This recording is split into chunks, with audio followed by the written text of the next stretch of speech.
From the headquarters of the American Radio Relay League in Newington, Connecticut, this is ARRL Audio News for Friday, February 24th, 2017. This program is produced by the ARRL, the National Association for Amateur Radio, and features news highlights compiled from the ARRL letter, found on the web at arrl.org. I'm Sean Kutzko, KX9X. Carla Pereira is away this week. In this week's report, the Orlando Hamcation posts a new attendance record, HARP goes classical during the new experimental campaign, and the Nebraska 150 QSO party helps celebrate the state's sesquicentennial. Those stories and others, plus Bruce Page, KK5DO with this week's satellite update, all coming up now. Hi, I'm ARRL member Terry Monkus, KM4JWZ of Albany, Georgia, and you're listening to ARRL Audio News. When Orlando Hamcation hosted the ARRL Southeastern Division Convention on February 10th through 12th, it posted a new attendance record. As a result of its growing popularity, the Orlando show may now be the third largest ham radio gathering in the world, behind the JARL Tokyo Ham Fair, with an estimated 37,000 attendees in 2016, and Hamvention, which attracts some 25,000 visitors each May. This year, Hamcation logged a record 19,000 attendees, up by 2,000 from last year, and moving it ahead of ham radio in Friedrichshafen, Germany. Representing ARRL headquarters at Hamcation 2017 were CEO Tom Gallagher, NY2RF, Marketing Manager Bob Innerbitzen, NQ1R, and Contest Branch Manager Bart Yankee, W9JJ. They were joined by ARRL Southeastern Division Director Greg Surratt, W4OZK, Vice Director Joey Tiratilli, N4ZUW, Northern Florida Section Manager Steve Zabo, WB4OMM, Honorary Vice President Frank Butler, W4RH, and a handful of other ARRL field organization volunteers.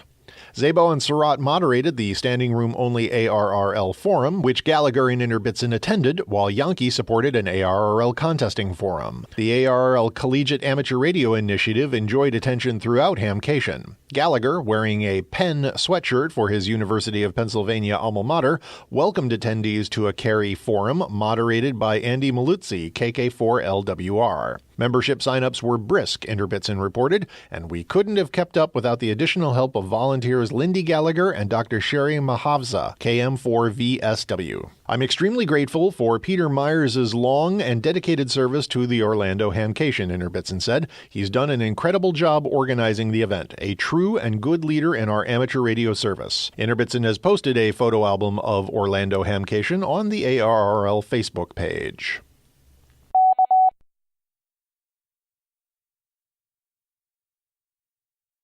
The just-concluded run of ionospheric investigations conducted from Alaska's High-Frequency Active Auroral Research Program, or HARP Observatory, quite likely the most powerful HF transmission facility in the world, revived the latent shortwave listener lurking within most radio amateurs. Operating under Part 5 experimental license WI2XFX, HARP this month even aired some classical music as it conducted its first scientific research campaign since being taken over 18 months ago from the military by the University of Alaska Fairbanks Geophysical Institute. UAF Space Physics Group Assistant Research Professor Chris Fallon, KL3WX, focused on two experiments, one called Air Glow that literally aimed to light up the ionosphere, and another to demonstrate the so-called Luxembourg effect, first noticed on a 1930s Radio Luxembourg broadcast. Fallon started and stopped each experiment block with DTMF tones, transmitted in AM on or about 2.8 and 3.3 megahertz, each channel fed with audio tones of different frequencies, or in the case of music, as a separate stereo channel. If the Luxembourg effect is present, skywave signal listeners would hear both channels combined on a single frequency. Public engagement was part of his plan, and Fallon said this week that the Twitter and email feedback from his transmissions had been fantastic, and that his science campaign had become quite an event. Fallon has been working under a $60,000 National Science Foundation grant. Fallon posted additional information on his Gakona Harpoon 2017 blog. Today's Military Auxiliary Radio System, or MARS program, has changed markedly from what it was just a few years ago. So says U.S. Army MARS Program Manager Paul English, WD8DBY, who contends that MARS must adapt in order to remain relevant and useful to its sponsor, the U.S. Department of Defense. Probably the most significant changes were the Navy's decision to sunset the Navy Marine Corps Mars program and our move to refocus Army and Air Force Mars on providing contingency HF radio communication support to the DoD and the services, English said.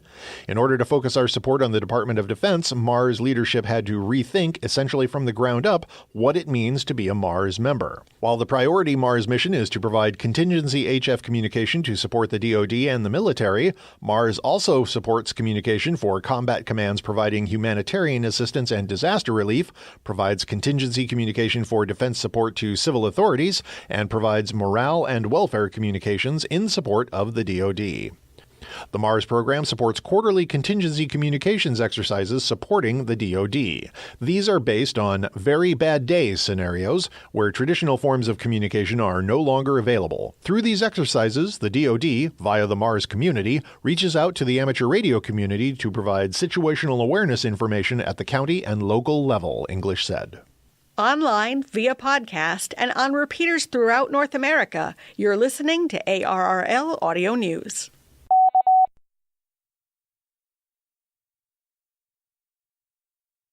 Now with this week's satellite update, here's Bruce Page, KK5DO. Scott, K4KDR, asked an interesting question about BY-70-1's reentry. Is there some more or less constant altitude where an object is considered to have stopped orbiting and started reentering the atmosphere, or does it vary with mass of the object, speed, etc.? Phil, KA9Q, answered the question this way. Atmospheric density decays exponentially with altitude, so there's no well-defined upper edge. There is the Kármán line that many people consider the traditional edge of space, set quite arbitrarily to a nice round 100 kilometers. But even a satellite at, say, 500 kilometers will come down in a number of years because it's already re-entered the atmosphere and losing energy to air drag. Strictly speaking, you could say that it never re-enters the atmosphere because it never left in the first place. More on spacecraft re-entering next week.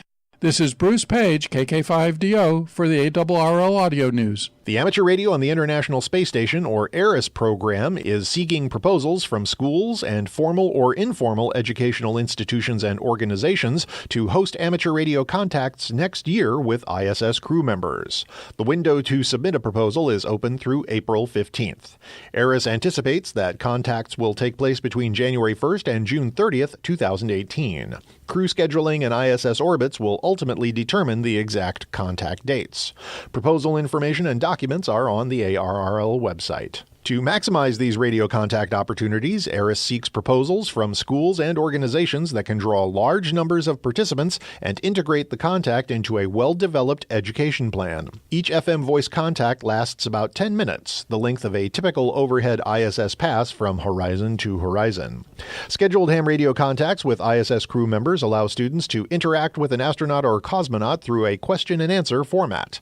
Participants and audiences alike can learn firsthand from the astronaut or cosmonaut what it's like to live and work in space and to learn about space research on the ISS. Students will be able to observe and learn about satellite communication, wireless technology, and radio science. Information sessions for the current application window will take place on Monday, March 6th at 7 p.m. Eastern Standard Time and on Tuesday, March 16th at 4 p.m. Eastern Daylight Time. Contact ARRS to sign up and take part or to get more information.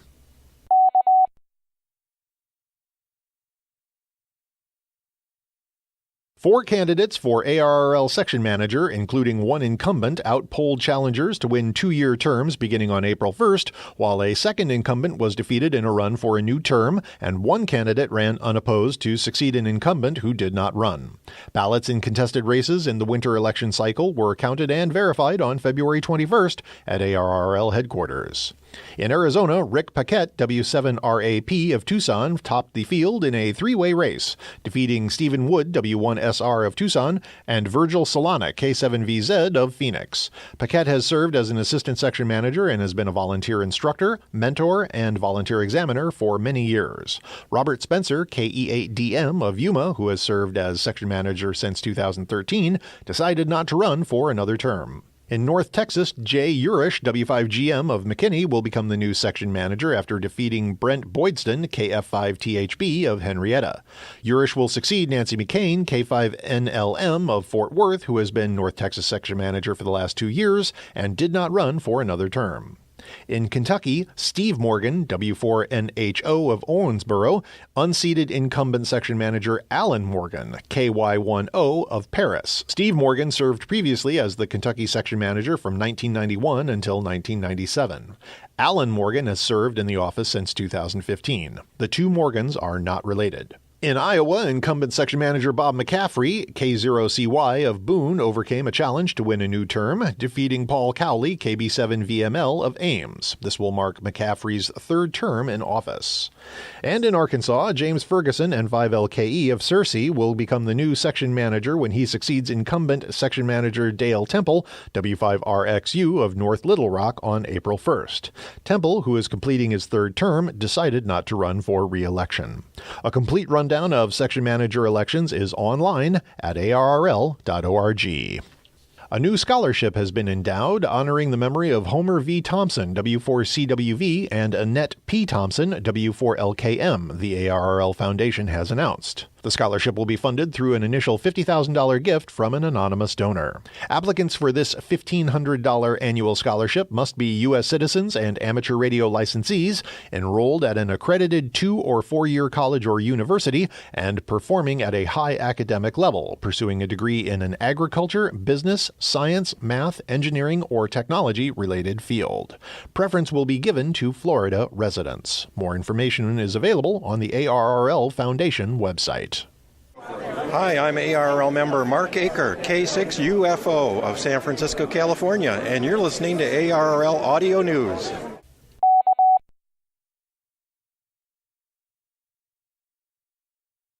HF loop antennas is the topic of the just-released episode of the ARRL The Doctor Is In podcast. Sponsored by DX Engineering, ARRL The Doctor Is In is an informative discussion of all things technical. Listen on your computer, tablet, or smartphone, whenever and wherever you like.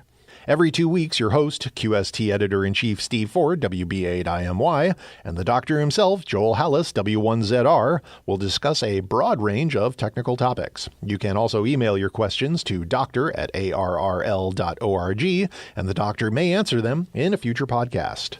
You can enjoy ARRL The Doctor Is In on Apple iTunes or by using your iPhone or iPad podcast app. You can also listen online at Blueberry or at Stitcher and through the free Stitcher app for iOS, Kindle, or Android devices. And finally, radio amateurs in Nebraska will celebrate the state's 150th anniversary during the Sesquicentennial Anniversary Celebration Week QSO Party, February 25th through March 6th, which includes the actual anniversary date of March 1st. Nebraska amateurs may operate from their own stations or as part of Nebraska Historical Site activations, appending /NE150 to their call signs. Nebraska stations transmit their name, signal report, and Nebraska County, plus a historical site if appropriate. Non-Nebraska stations transmit their name, signal report, and state, Canadian province, or DXCC entity. A special QSL card will be available with a self-addressed stamped envelope and QSL to the Nebraska station contacted. You can contact ARRL Midwest Division Vice Director Art Zeigelbaum, K0AIZ, or ARRL Nebraska Section Manager Matt Anderson, KA0BOJ, for additional information. The Nebraska Sesquicentennial Amateur Radio Commemorative QSO Party is an official Nebraska Sesquicentennial event sanctioned by the Nebraska Sesquicentennial Commission. And that concludes ARRL Audio News for this week. Our thanks to all contributors to this week's report. ARRL Audio News is produced by the American Radio Relay League, the National Association for Amateur Radio. For more information on amateur radio or the ARRL, visit us on the web at arrl.org. You can also find us on Facebook, Twitter, and Instagram by searching for ARRL. If you have a question or comment about audio news, email us at audionews@arrl.org. This program is copyright 2017 ARRL. All rights reserved. Until next week, I'm Sean Kutzko, KX9X 73, and thanks for listening.